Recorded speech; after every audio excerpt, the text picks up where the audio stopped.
डहेला कोयलिया के बोलिया गे ननदी डहेला कोयलिया के बोलिया गे ननदी तू समन सरब सहर लागता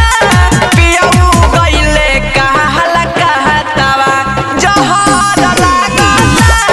पियऊ गइले कहल कहतवा जहर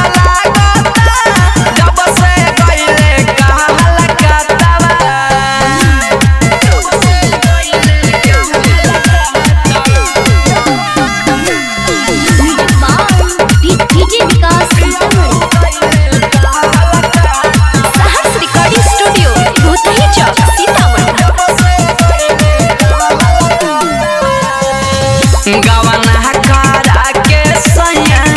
चल गइले बाहर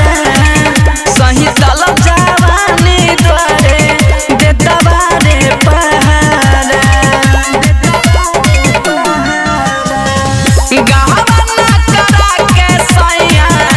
चल गइले बाहर सही तल जवानी द्वारे देतबा रे पहाड़